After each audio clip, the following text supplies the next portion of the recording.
Je m'appelle Nadine. Je suis née dans un petit quartier populaire à Kinshasa, là où tout le monde se connaît et où les secrets ne restent jamais cachés bien longtemps, sauf le mien. Aujourd'hui, je vais vous raconter comment je suis devenue la fille que tout le monde craint, la voleuse.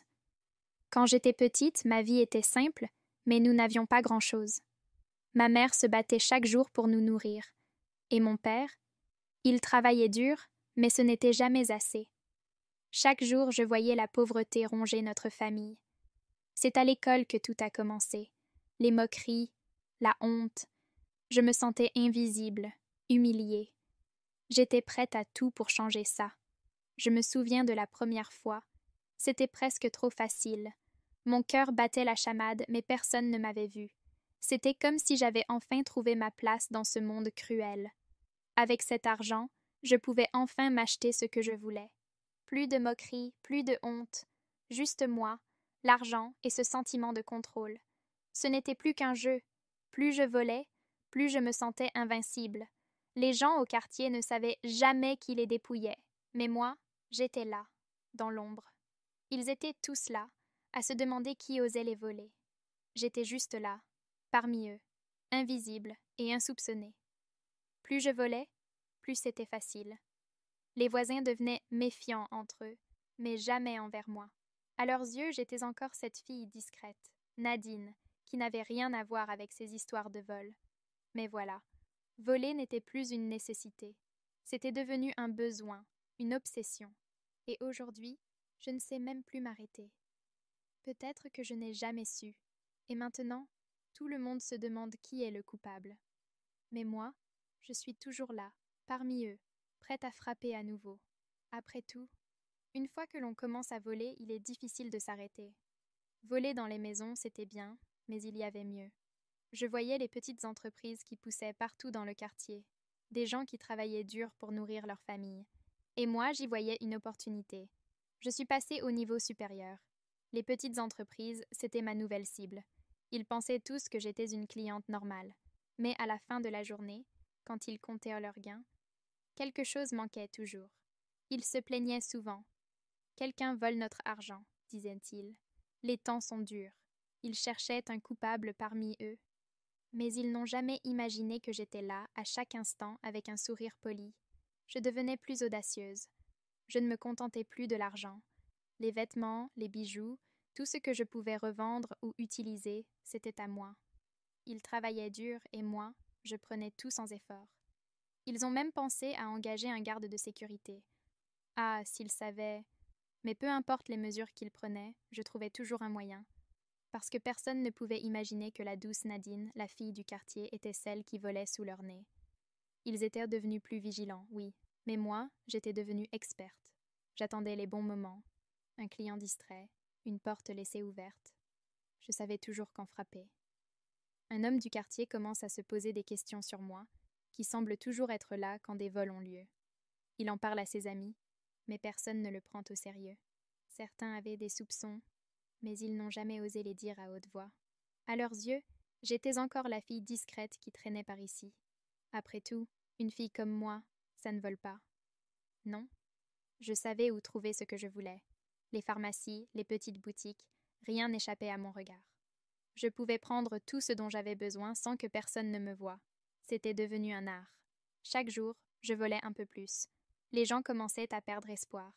Ils accusaient les jeunes, les étrangers, mais jamais moi. Parce que moi, j'étais la fille du quartier, celle qui avait grandi sous leurs yeux. Et pourtant, je les dépouillais, un par un. Et même aujourd'hui, je continue. Voler est devenu une partie de moi. Plus je prenais, plus je voulais.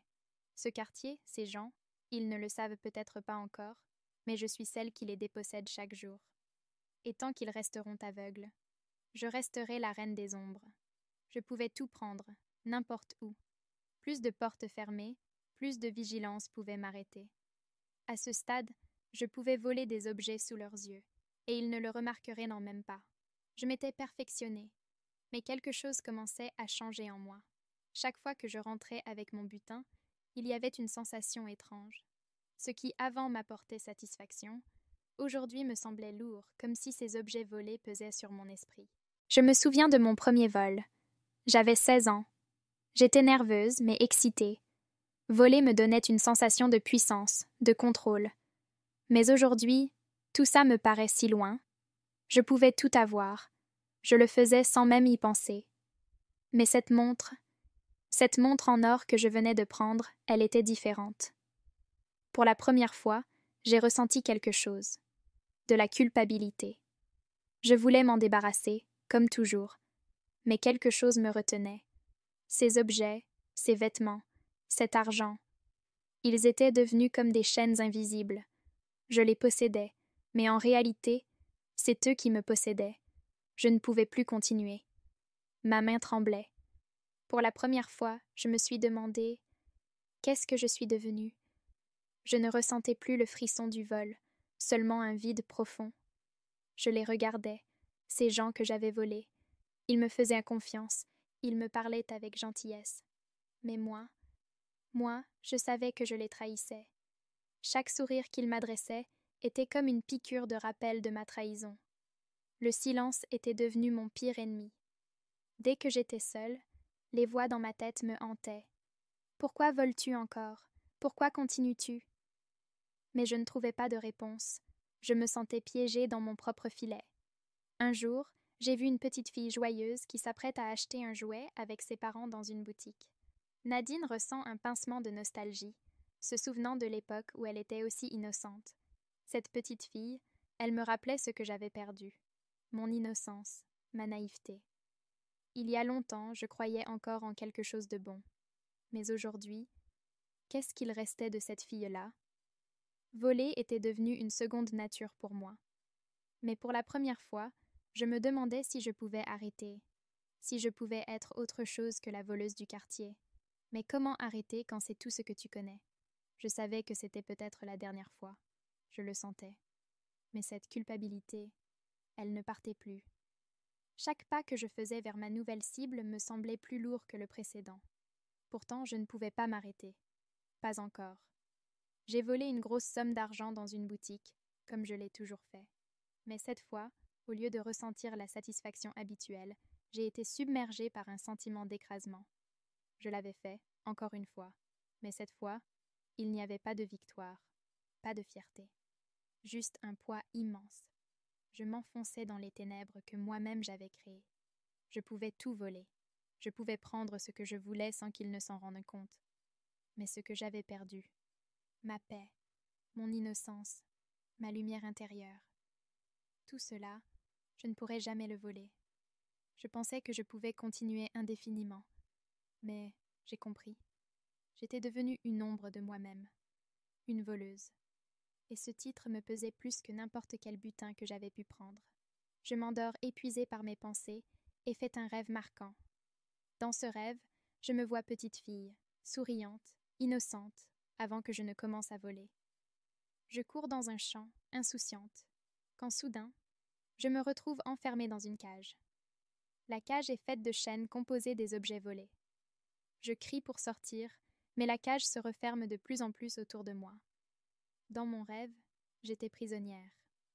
Une petite fille enfermée dans une cage faite de mes propres vols. Les chaînes me serraient, et plus je criais, plus elles se resserraient. Ce n'était plus un rêve, c'était un cauchemar. C'était clair. Je ne pouvais plus continuer comme ça. Si je restais sur ce chemin, je finirais enfermée à jamais, non seulement dans une prison physique, mais surtout dans une prison mentale, une prison de culpabilité. Pour la première fois depuis des années, je décide de me confier. Je me rends chez une vieille amie, Mireille, que j'avais éloignée depuis que j'avais sombré dans le vol. Mireille est surprise de me voir à sa porte. Elle m'a dit « Nadine, ça fait longtemps. Qu'est-ce qui t'amène ici? Tu sembles troublée. » J'hésite, les yeux baissés, mais finis par tout déballer.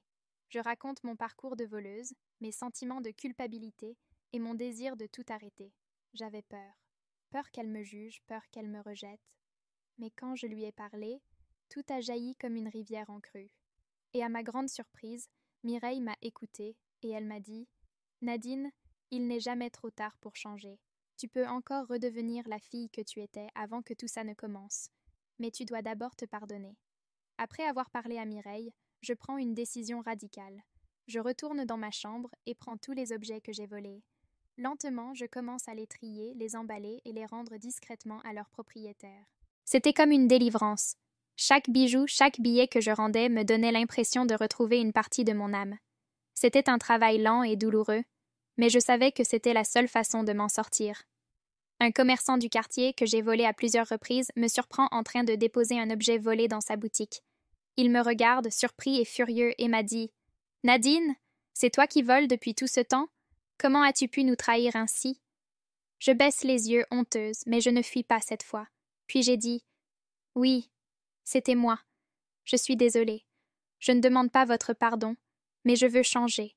Je veux arrêter. » Le commerçant reste silencieux un moment, puis il soupire et me fait signe de partir sans rien dire de plus. Je ressens un mélange de soulagement et de douleur. Après avoir rendu tout ce que j'ai volé, je décide de me reconstruire. Je trouve un petit boulot dans un restaurant local. La transition est difficile, mais pour la première fois, je gagne honnêtement mon propre argent. Je ressens une satisfaction que je n'avais jamais connue auparavant. Travailler, gagner ma vie honnêtement, c'était dur, mais c'était réel. Pour la première fois, je sentais que je valais quelque chose, que je pouvais être une meilleure version de moi-même. Je ne savais pas si les gens allaient me pardonner un jour, mais au fond, ce n'était pas le plus important.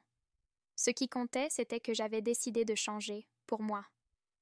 Et pour la première fois, je sentais que je pouvais respirer à nouveau. Je n'étais plus la voleuse du quartier. J'étais Nadine, une fille qui avait fait des erreurs, mais qui avait décidé de les corriger.